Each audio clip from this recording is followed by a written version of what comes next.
Hello everyone, welcome back to the new session on metabolism. In this presentation, we'll be looking into the biochemistry of glycogenesis.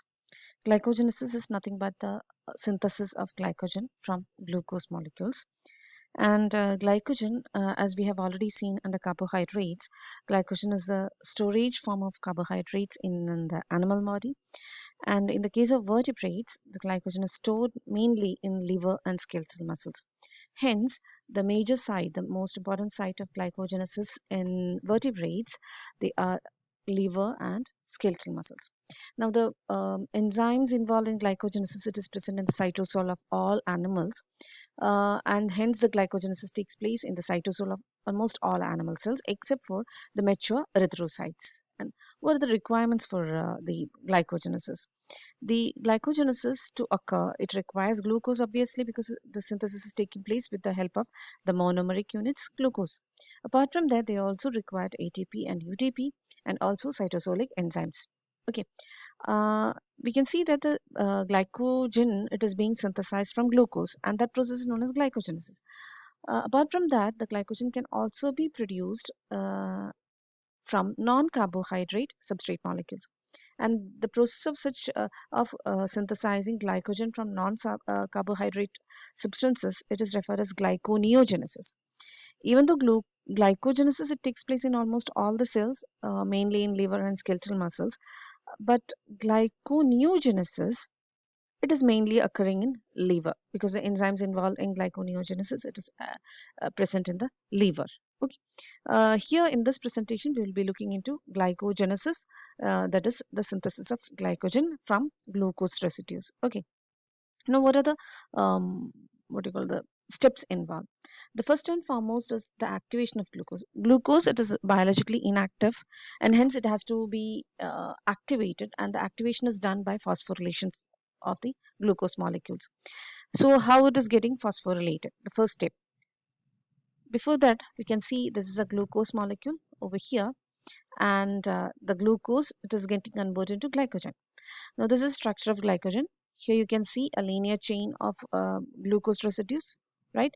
The glucose residues in a linear chain, it is almost like an amylose chain, isn't it? So in this chain, the glucose residues are interconnected by the alpha 1,4 linkage. Over here you can see alpha 1,4 linkage, and this bond is created with the help of two enzymes, glycogen synthase and glycogen phosphorylase. Fine. Now, apart from that, you can see that there is branching over here, right? This branching, it is done with the help of, actually this branching is involves the formation of alpha 1,6 glycosidic bond. Okay, so here you can see the first carbon of this particular sugar is making a glycosidic bond with the sixth carbon of this particular sugar. So it is alpha 1,6 glycosidic bond, and this branching, it is done with the help of the enzyme branching and debranching enzymes. So another important feature. So I hope it is clear that glycogen, it is formed of glucose residues, um, and you can see that there are two kinds of bonds involved in the formation of glycogen. One is alpha 1,4 linkage that connects two glucose residues and form a linear chain. Apart from that, at branching points, alpha 1,6 glycosidic bond is formed, and this bond is formed with the help of the enzyme branching enzymes. Okay. Now, another important feature is that every time a glucose residue is added, it is added to the non-reducing ends of the glycogen. Non-reducing ends in the sense it is usually on the on the hydroxyl groups of the fourth carbon. Okay. Uh, so here it is at this point, here also you can see it is a fourth carbon, right? And it is on the fourth carbon that the new glucose residue is added for elongation of the glycogen chain. Okay, so this is the glucose to glycogen is what is the glycogenesis. You can see a summary of this steps involved.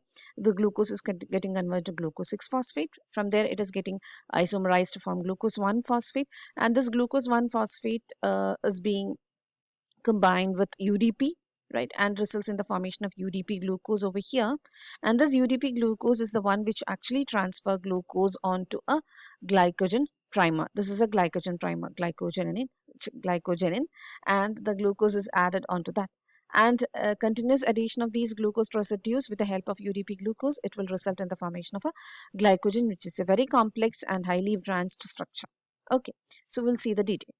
Now, the glucose, the first step is actually phosphorylation of glucose. With the utilization of ATP, you can see it is getting converted to glucose 6-phosphate. The enzyme involved is glucokinase. Actually, it is a hexokinase. In the case of what you call the skeletal muscle, it is hexokinase 1 and 2, which catalyzes this particular conversion. But in the case of liver, it is hexokinase 4, that is specifically glucokinase. Okay, which converts glucose to glucose 6-phosphate. Fine. Now, the glucose 6-phosphate, it gets isomerized to produce glucose 1-phosphate, and this conversion or this isomerization, it is being catalyzed by phosphoglucomutase. The formation of glucose 1-phosphate is very important, because glucose 6-phosphate, if you see, it do have like various roles. It can enter the glycolytic pathway, right? It can get even it can enter the pentose phosphate pathway as well. The glucose 6-phosphate can revert back to glucose with the help of some other enzyme, right? Which we won't be referring over here, not to confuse you.